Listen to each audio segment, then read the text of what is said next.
오늘은 예수님 비유 시리즈 12번째 시간입니다. 바리새인과 세리의 기도 비유에 대해서 한번 생각해 보도록 하겠습니다. 여러분, 예수님 당시의 유대 사회의 지도자들은 선출해서 뽑는 사람들이 아니었고 유대교, 종교 지도자들이 그 사회의 정치, 경제, 사회, 문화 모든 기득권들을 장악하고 온갖 특혜를 누리던 그런 때였습니다. 여러분, 특별히 유대 지도자들, 유대교 지도자들 하면은 우리나라도 여러분 양대 정파가 있잖아요. 보수적인 정파, 진보적인 정파 이렇게 있는데 여러분 2000년 전 유대 사회에도 양대 정파가 있었어요. 하나는 바리새파가 있었고 또 다른 하나는 사두개파가 있었습니다.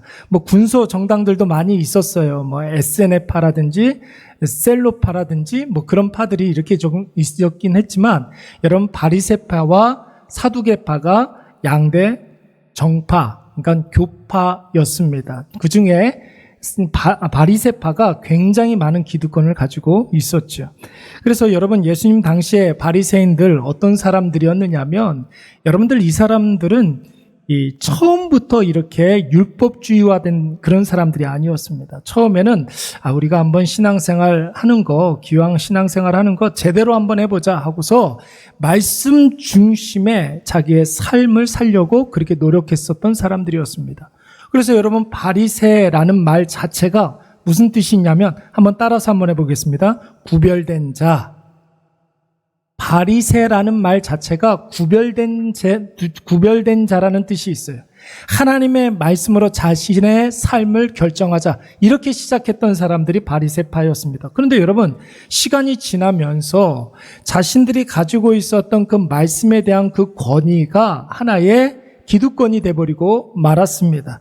그래서 유대인의 율법을 천국 가는 유일한 길로 받아들여서 문자 그대로 지키려고 했었던 거예요. 종교적인 열심을 가지고 말씀 그대로 살려고 노력하니까 여러분 다른 사람하고 내가 좀 이렇게 다르게 살 수밖에 없잖아요. 그렇지 않습니까? 내가 종교적인 열심을 가지고 말씀 그대로 살려고 하니까 일상의 삶을 살아가는 사람들하고 좀 다르게 살 수밖에 없는 거예요.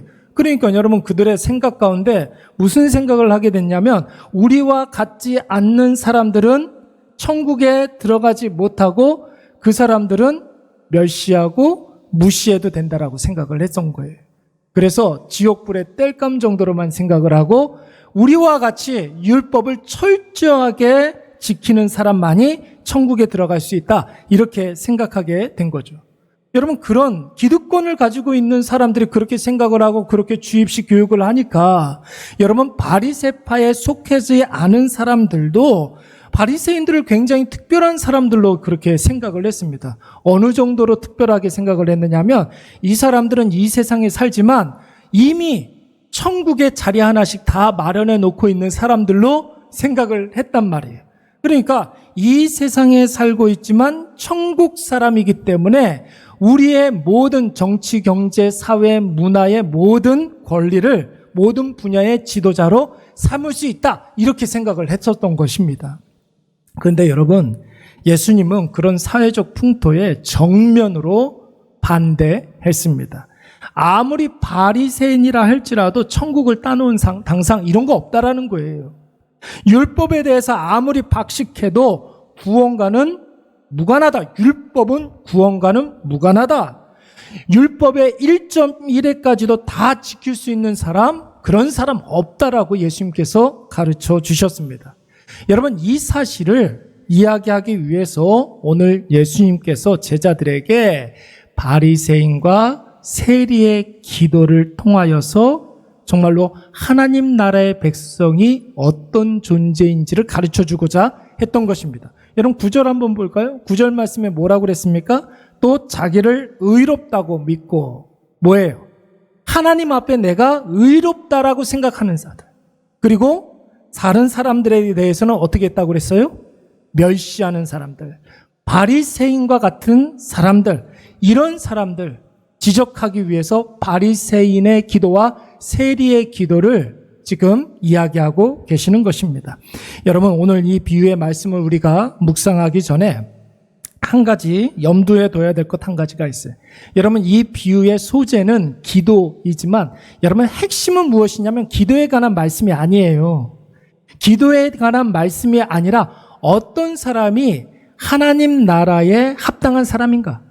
어떤 사람이 하나님 나라의 백성답게 살아가는 사람인가? 이것을 보여주는 말씀이라는 것입니다. 여러분, 예수님 비유는 크게 두 가지라고 이야기할 수 있습니다. 첫 번째는 뭡니까? 하나님 나라는 어떤 곳인가? 예수님의 설교는 두 가지예요. 하나님 나라는 어떤 곳인가?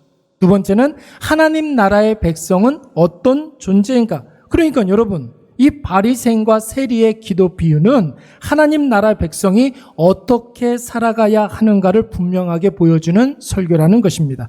여러분, 오늘 이것을 꼭 염두에 두시고 본격적으로 바리새인의 기도와 세리의 기도에 대해서 한번 생각해 보도록 하겠습니다. 우리 다 같이 11절과 12절 말씀 다 같이 한번 읽어보도록 하겠습니다. 여러분, 그 주일학교 때, 주일학교 다녀보신 분들은 아시겠지만 그거 배운 적 있습니까? 기도의 5손가락? 배운 적 있어요? 기도의 5손가락이라는 말이 있어요, 여러분. 기도에는 5가지 요소가 있어야 된다라는 거예요. 우리의 기도에 5가지 내용이 들어가 있어야 되는데 그래야 그 기도가 건강하다라는 거예요. 첫 번째가 무엇이냐면 여러분, 우리가 기도 누구한테 합니까? 하나님께 하죠. 그래서 여러분, 기도의 5가지 요소 중에 첫 번째가 뭐냐면 하나님의 이름을 불러야 한다라는 것이죠. 여호와 하나님, 나의 하나님, 우리의 아버지. 여러분, 제일 먼저 하나님의 이름을 불러야 하나님 아버지로, 하나님 우리의 주인님으로 불러야 여러분, 이 기도가 하나님 아버지 앞에 이렇게, 물론 다 그런 것은 아니겠지만 그런 요소가 있다라는 거예요. 하나님께 우리가 기도하는 것 자체가 신앙 고백 아닙니까? 그러니까 여러분, 우리가 하나님의 이름을 불러야 하는 거예요. 두 번째는 뭡니까? 감사의 기도가 있어야 하는 거예요. 아까 전에도 우리가 인사했지만 우리 은혜 없으면 살아갈 수가 없잖아요. 누가 주시는 은혜? 하나님 주시는 그 은혜로 인하여서 우리가 감사해야 될 줄로 믿습니다. 여러분, 불평해야 할 일들이 많습니까? 감사해야 할 일들이 많이 있습니까? 감사할 일들이 많은 거예요. 왜요? 하나님의 은혜가 풍성한 자들은 감사할 것들이 훨씬 더 많아요. 그러니까 여러분, 우리의 기도에 감사 기도가 있어야 될 줄로 믿습니다. 세 번째는 뭐예요? 우리가 회개하는 일들도 있어야 된다는 거죠. 은혜를 많이 부어주셨는데도 늘 우리는 연약하고 부족하여서 이 세상에서 쓰러지고 넘어질 수밖에 없잖아요. 여러분, 죄 없이 살았던 사람들 있습니까? 여러분, 지난 한 주간 동안 우리가 알고 지은 죄도 있지만 내가 알지 못하는 상황에서 무심코 지은 죄들도 있단 말이에요. 우리가 기도할 때마다 회개 기도도 해야 될 줄로 믿습니다. 네 번째는 뭐냐면 역시 기도의 궁극적인 목적, 간구하는 기도가 있어야 한다라는 거죠. 여러분, 연약하니까 하나님의 도움이 필요한 거잖아요. 우리 부족하니까 하나님 채워주심이 필요한 것 아니겠습니까? 여러분, 기도할 때 여러분의 연약함과 부족함과 결핍, 내게 필요한 모든 것들 담대하게 은혜의 보좌 앞으로 나아가서 하나님께 구하고 응답 받으시기 바랍니다. 다섯 번째가 뭐냐면 누구의 이름으로 우리가 기도해요? 예수님의 이름으로 기도합니다. 이게 있어야 되는 거예요. 하나님과 나 사이에 유일한 중보자이신 예수 그리스도의 이름으로. 예수 그리스도가 있기 때문에 우리가 죄인이었지만 하나님의 자녀가 되었잖아요. 그러니까 우리가 예수님의 이름으로 기도하고 있는 것입니다. 여러분, 이 5가지의 기도 요소로 본다면 오늘 바리새인의 기도로 한번 다시 돌아가 볼까요? 이 바리새인의 기도는 어떤 기도입니까? 어떤 기도예요? 감사의 기도잖아요. 힌트를 줬잖아요, 제가. 감사의 기도라는 거예요. 근데 여러분 보세요. 이 바리새인의 기도 가운데는 감사는 있지만 뭐는 빠졌어요? 첫 번째 거, 5번째 거 이거 빼놓고 회개와 간구가 빠졌잖아요. 그렇죠? 회개와 간구가 빠졌습니다. 여러분, 왜 바리새인이 회개와 간구 기도는 빠뜨리고 감사 기도만 했을까요? 왜 그랬을까요? 자기는 회개할 일이 별로 없다라고 생각을 하는 거예요. 그래서 회개 기도가 없는 거예요. 여러분, 회개할 것이 없으니까 필요한 것도 없죠. 그래서 하나님께 간구하는 기도도 하지 않았던 것입니다. 그래서 그런지 몰라도 여러분 오늘 이 바리새인의 기도가 감사 기도라고는 이야기하지만 왠지 그 내용을 이렇게 가만히 보면 우리의 마음을 불편하게 해요. 이게 무슨 감사인가 할 정도로 여러분 감사 기도를 하고 있는데 그 기도 소리를 듣는 사람들 마음이 좀 불편합니다. 그래서 여러분 이 감사를 우리는 뭐라고 이야기하냐면 전문 용어로 짝퉁 감사라고 이야기하는 거예요. 짝퉁 감사예요. 가짜 감사예요. 왜 이 바리새인의 감사가 짝퉁일까요? 본문을 한번 보세요. 이 사람이 뭘 가지고 지금 감사하고 있습니까? 하나님의 부어주시는 그 은혜에 대한 감사가 아니라 자신은 다른 사람들과 같지 않기 때문에 감사하고 있는 거예요. 우리의 감사는 하나님께서 부어주신 그 은혜에 대한 감사가 있어야 되는데 여러분 꼭 기억하세요. 다른 사람과 나를 비교해서 감사하는 것은 여러분 그런 감사 계속해 보십시오. 그러면 다른 사람을 무시하게 되어 있어요. 나와 같지 않는 사람들을 무시하게 되어 있어요. 더 나아가서 멸시하게 되어 있어요. 더 나아가서 그 사람에게 씻을 수 없는 상처를 주게 되어 있습니다. 여러분 그리스도인들의 감사는 다른 사람과 나를 비교해서 하는 감사가 아닙니다. 하나님이 주시는 그 은혜에 대한 그 절대적인 감사가 있어야 하는 것이죠. 오늘 이 바리새인 한번 보세요. 남들은 다 범죄자, 불의한 자, 지옥에 떨어질 자인데 자신은 지금 순결하다는 거예요. 자기는 거룩하다는 거예요. 자기는 정결하다는 거예요. 그래서 감사하다라는 것입니다. 그러니까 여러분 이 사람은 회개할 것도 없고 간구할 것도 없는 것이죠. 무엇보다도 이 사람은 지금 자신의 무엇을 드러내고 있습니까? 두 가지죠. 남들은 다 하지만 나는 안 한다는 거예요. 남들이 다 하는 거 뭐예요? 남들은 다 토색하고 남들은 다 불의하고 남들은 다 간음하지만 나는 안 한다는 거예요. 이거 자기 자신을 드러내는 거죠. 또 남들은 못하지만 나는 하는 것 있다는 거죠. 남들은 다 그거 힘들어서 못하는데 나는 그거 한다는 거예요. 그게 뭐예요? 일주일에 금식을 2번이나 한다는 거예요. 여러분 유대인들에게 있어서 금식은 의무예요. 의무. 여러분 유대인들은 필히 공통적으로 1년에 몇 번? 1년에 몇 번? 한 번은 꼭 금식을 해야 돼요. 그때가 언제냐면 대속죄일 날. 대속죄일이 뭐예요? 이스라엘의 모든 죄를 대제사장이 지성소에 들어가가지고 회개하는 날이에요.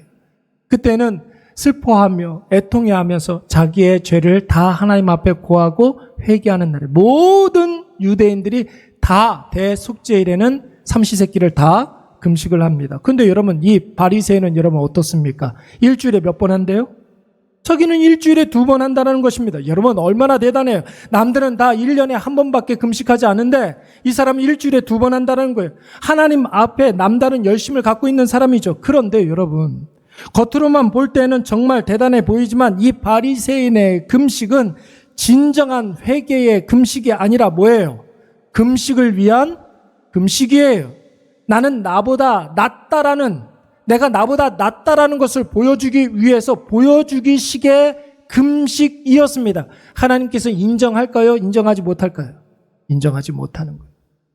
금식뿐만이 아니에요. 이 사람은 자기가 11조도 철저히 하고 있다라고 이야기하고 있습니다. 여러분 우리의 11조는 무엇입니까? 11조 뭐예요? 하나님께서 나에게 많은 은혜를 주셨는데 그 모든 것들이 다 하나님의 것입니다 라는 신앙 고백이에요. 11조는 여러분 우리의 신앙의 고백이에요. 내 모든 것들 다 하나님께로부터 왔습니다라는 의미가 있는 거예요.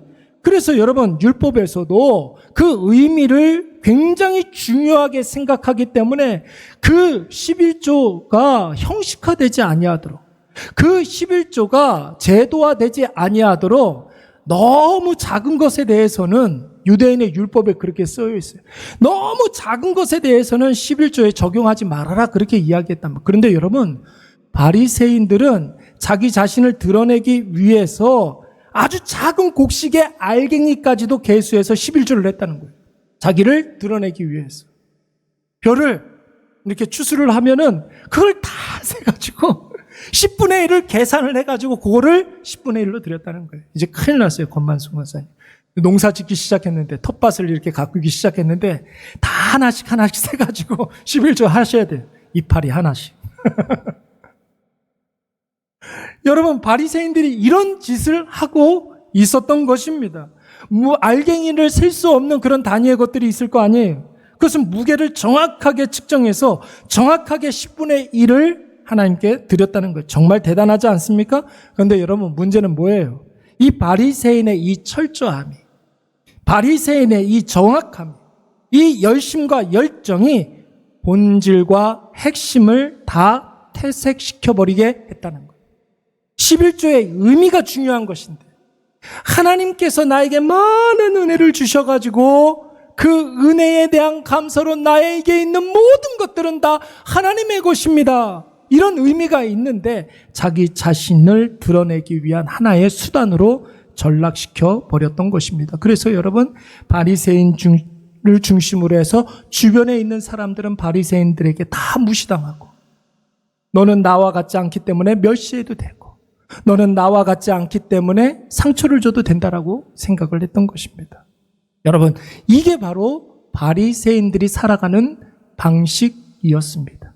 그의 기도를 보면 그의 삶의 방식을 알 수가 있는 것이죠. 반면에 여러분, 세리의 기도를 한번 볼까요? 세리 기도, 어떻게 기도하고 있는지 한번 읽어보도록 하겠습니다. 13절 시작. 세리는 멀리 서서 감히 눈을 들어 하늘을 쳐다보지도 못하고 다만 가슴을 치며 이르되 하나님이여 불쌍히 여기소서 나는 죄인이로소이다 하였느니라. 여러분, 세리도 바리새인과 똑같이 앉아서 기도했습니까? 서서 기도했습니까? 서서 기도했어요. 바리새인하고 똑같이 기도했습니다. 그런데 이 세리는 성전 가까이 가지도 못하고 멀리 서서 기도했어요. 멀리 서서. 왜 그렇습니까? 세리는 자기 자신이 하나님 앞에 자격이 없다라고 생각을 하는 거예요. 애통해하는 마음이 있었던 거예요. 스스로 생각하기를 나는 죄가 너무나 많이 있어서 자신은 하나님 아버지 앞에 가까이 나아갈 수도 없는 존재라고 자기 자신이 생각을 들었던 거예요. 그리고 여러분, 눈을 어떻게 했습니까? 감히 눈을 들어 하늘을 쳐다보지도 못했다고 그랬어요. 여러분, 이것은 자기가 죄인이라는 거예요. 내가 죄인이라는 거예요. 그리고 가슴을 치면서 기도했어요. 뭐예요? 자기의 죄로 말미암아 내가 지금 후회하고 있다는 것이죠. 나 자신이 너무나 싫다는 거예요.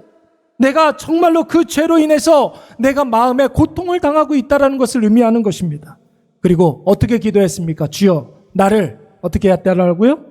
불쌍히 여겨 주시옵소서. 나는 죄인이로소이다. 이렇게 기도했어요. 이것은 하나님 앞에 자신의 죄를 인정하고 깨닫고 고백하는 거예요. 더 이상 하나님의 은혜로만 살지 이제 죄 지으면서 살지 않겠다라고 하나님 앞에 다짐하고 있는 것입니다. 여러분, 지난주 수요일 날 제가 신앙의 시작은 어디에서부터 시작합니까? 이런 질문을 했어요. 수요 예배 때. 여러분, 신앙의 시작은 내가 죄인이라는 사실을 깨닫는 그 순간부터 우리의 신앙이 시작되는 거예요. 내가 죄인이라는 사실을 깨닫고 느끼고 그리고 고백하고 하나님 아버지 앞에 다시 한번 약속하고 그 모든 죄의 길에서 돌이키는 것. 여러분, 이것이 바로 우리의 신앙입니다. 그런데 여러분, 오늘 이 세리의 기도 안에 그것이 있습니까? 없습니까? 있어요? 없어요? 있죠. 여러분, 자신의 죄를 느끼고 깨닫고 입술로 고백하면서 하나님 아버지 앞에 다시는 죄로 반복된 죄를 짓지 않겠다고 하나님께 지금 약속하고 있는 것입니다. 예수님께서 바리새인의 기도와 세리의 기도를 다 이야기하신 후에 어떤 결론을 내리고 있습니까? 이 비유의 핵심적인 말씀을 하고 계십니다. 이 비유의 핵심 14절 말씀 우리 큰 목소리로 다 같이 한번 읽어보도록 하겠습니다. 시작. 내가 너희에게 이르노니 이 사람이 거기까지. 여러분, 이에 저 바리새인이 아니고 뭐가 아니라는 거예요? 바리새인이 의롭다는 거예요? 의롭지 않다는 거예요? 의롭지 않다는 거죠. 누가 의롭다는 것입니까? 세리가 하나님 앞에서 의롭다라는 것입니다. 여러분, 예수님의 이 말씀을 들은 그 주변에 있었던 제자들을 비롯해서 모든 유대인들이 다 깜짝 놀랐어요.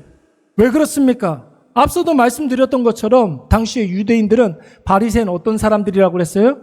천국에 자기 자리 하나씩 다 차지하고 있는 사람들이라고 생각했단 말이에요. 지상에 살고 있지만 바리새인들은 이미 천국의 시민권을 획득한 사람들이라고 생각을 했어요. 그래서 정치, 경제, 사회, 문화 모든 분야의 지도자로 삼았단 말이죠. 천국 백성이라고 생각을 했어요. 근데 여러분, 반면에 세리는 어떤 존재였습니까? 여러분, 로마에 빌붙어서 아첨함으로 말미암아 여러분 같은 동족의 유대인들을 착취하고 수탈하고 그리고 그 착취했던 그 돈을 자기 호주머니에 인마이 포켓에 넣고 착복하고 그랬던 사람이었어요. 매국노였습니다. 분명한 이렇게 차이가 있는데 왜 바리새인은 죄인이고 세리는 하나님 앞에서 의롭다는 것입니까? 여러분, 우리가 꼭 기억해야 될 것은 무엇이냐면 꼭 기억하세요. 하나님 나라에서 중요한 것, 하나님 나라의 중요한 것은 여러분 이 세상에서 우리가 중요하게 생각하는 것을 하나님 나라에서 중요하게 여기지 않아요. 이 세상에서 무가치하고 아무것도 아니다 생각하는 것이 하나님 나라에서 가장 가치 있는 것인 줄로 믿습니다. 이 세상에서 귀하다 생각했던 모든 것들, 여러분 그것들 하나님 나라에 가보면 다 쓰레기통에 버려져 있을 거예요. 아니 존재조차도 없을 거예요. 우리가 중요하게 생각하는 개인적인 스펙, 우리가 누리고 있는 것, 우리가 가지고 있는 모든 것들, 내가 가지고 있는 그런 자존심들, 하나님 나라에서는 그것이 아무것도 중요하지가 않습니다. 왜 하나님 앞에서 바리새인은 죄인이고 세리는 의롭다 여김을 받은 것입니까? 의로움의 기준이 여러분 누구에게 있습니까? 하나님께 있기 때문에. 세상과 사람들의 대세에 의로움이 있는 것이 아니라 유일하신 오직 한 분이신 여호와 하나님께 그 의로움의 기준이 있기 때문에 그런 것이. 그래서 하나님께서 내가 거룩하니 너희도 거룩하라. 내가 온전한 것 같이 너희도 온전함을 입으라. 내가 너희를 사랑한 것 같이. 여러분 우리가 서로 사랑해야 되는데 우리의 사랑의 근거가 무엇입니까? 하나님이 나를 사랑하신 것 같이 우리가 서로를 위해서 사랑하고 서로를 위해서 아껴주고 존중해주고 그런 일들이 있어야 되는 거예요. 그래서 우리가 우리 일평생 가운데 하나님께서 기뻐하시는 일들을 나도 기뻐하고 그 일에 힘쓰시기 바랍니다.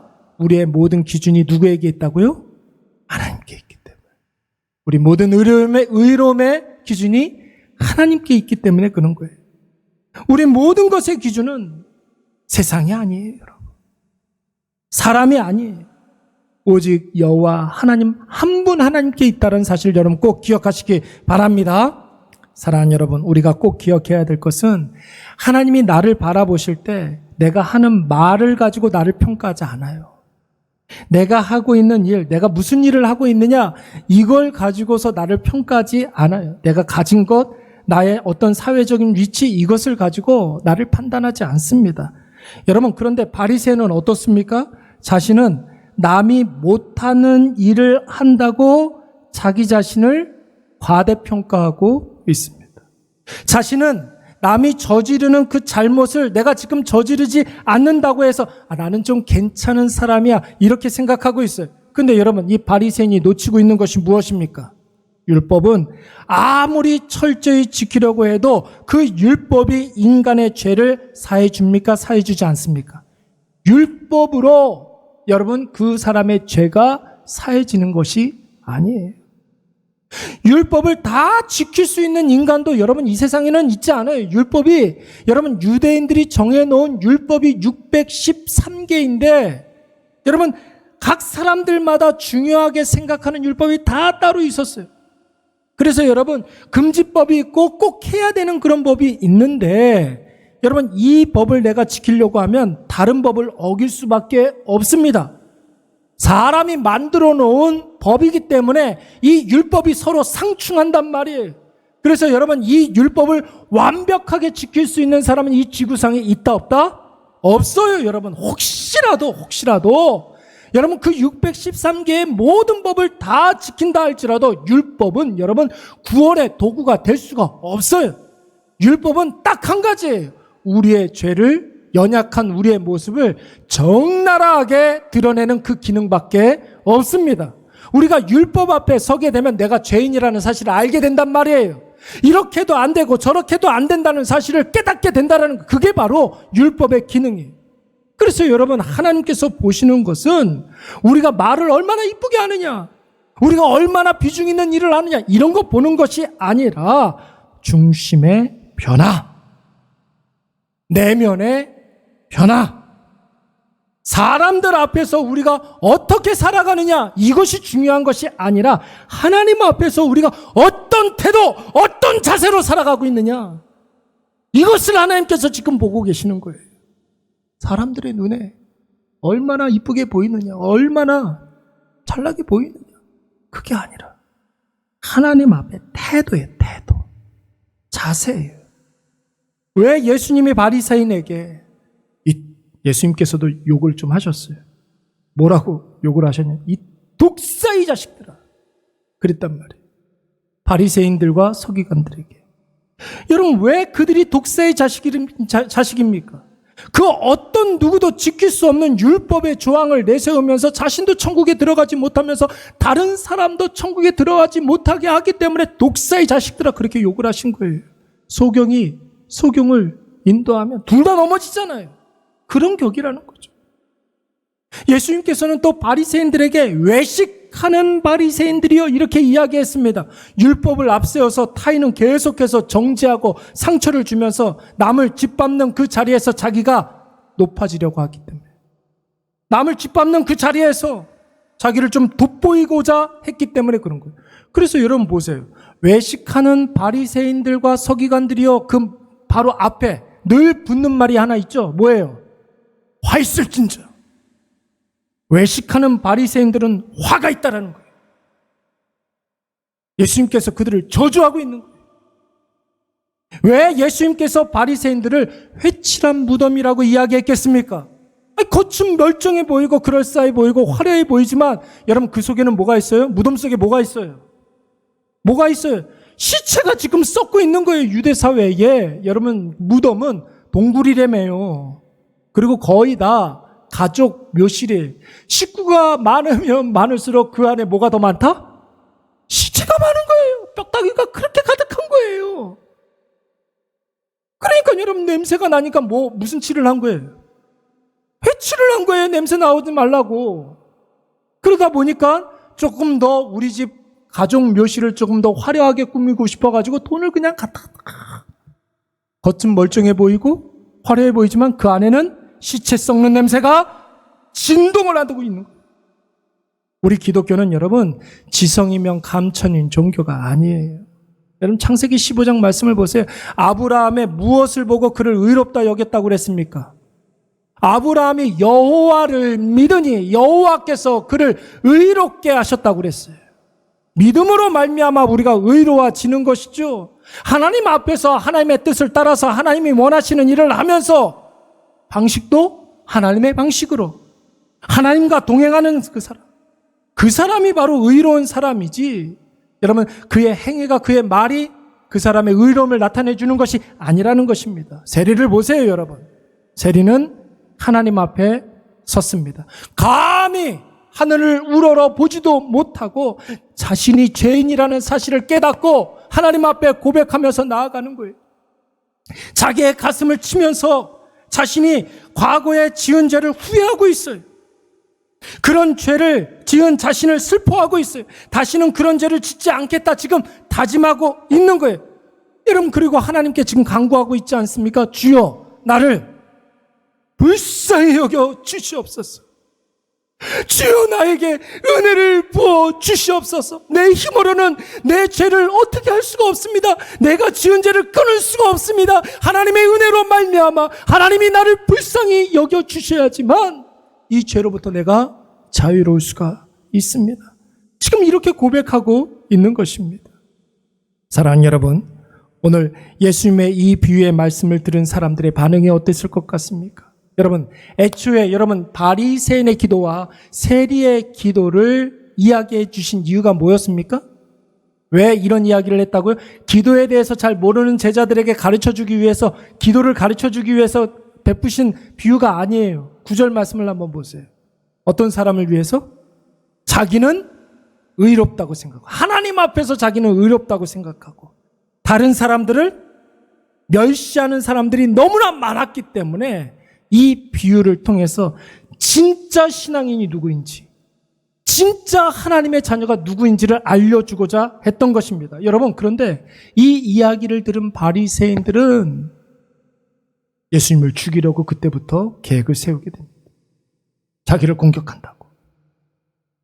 그러나 이 말씀을 들은 다른 유대인들은 크게 감동을 받고 삶의 방향을 바꾸게 됩니다. 여러분, 마지막에 예수님의 말씀을 한번 들어보시기 바랍니다. 이 비유의 말씀의 결론입니다. 여러분, 14절 하반절 말씀에 뭐라고 그랬습니까? 무릇, 우리 다 같이 한번 읽어볼까요? 시작. 무릇 자기를 높이는 자는 낮아지고 자기를 낮추는 자는 낮아지고 자기를 낮추는 자는 높아지리라. 여러분, 누구 앞에서 우리가 우리 자신을 낮춰야 되겠습니까? 대부분 다 그렇게 생각을 해요. 그런데 여러분, 하나님 앞에서 나 자신을 낮추는 것은 당연해요. 한번 보세요. 여러분, 9절 말씀에 어떤 사람 때문에 이 말씀을 전해주셨다고 그랬어요. 하나님 앞에서 자기가 의롭다고 한없이 높아지는 사람과 그 대상이 또 주변 사람을 어떻게 하는 사람? 멸시하는 사람 때문에 이 말씀을 하셨단 말이에요. 자, 그러면 우리가 누구 앞에서 우리 자신을 낮춰야 되겠습니까? 첫 번째는 하나님 앞에서, 두 번째는 우리 이웃 앞에서. 우리 이웃에 대해서도 나 자신을 낮출 수 있어야 되는 거예요. 사도 바울은 그래서 빌립보서 말씀에 뭐라고 그랬습니까? 뭐라고 그랬습니까? 남을 나보다 낮게 여기라고 그랬어요. 다 나보다 나은 사람이다. 다 나보다 괜찮은 사람이다. 그 사람이 아무리 실수했어도, 그 사람이 아무리 잘못을 했어도, 그 사람이 아무리 죄를 범했어도 나보다는 나은 사람이야. 이렇게 생각하는 거예요. 여러분, 한 손에는 성경, 한 손에는 뉴스, 신문지를 들어야 돼요. 여러분, 성경에 나오는 이야기가 신문지에 그대로 나오고 있어요. 우리의 뉴스 데스크에 다 나오고 있어요. 뉴스에서 흉악한 범죄를 저지른 사람을 보면 여러분, 우리가 무슨 생각을 해야 되겠습니까? 에라이 저런 천인공노한 사람, 그렇게 생각하면 되겠습니까? 대부분 다 그렇게 생각해. 어떻게 사람으로서 저런 일을 범할 수가 있을까? 그게 여러분의 모습이에요. 우리 마음속에 똑같은 마음이 다 있는 거예요. 하나님께서 뉴스를 통해서 우리의 모습을 적나라하게 보여주고 있는 거예요. 남을 판단할 수 있는 자격이 우리에게는 없어요. 우리 다 똑같아요. 우리 다 똑같은 거예요.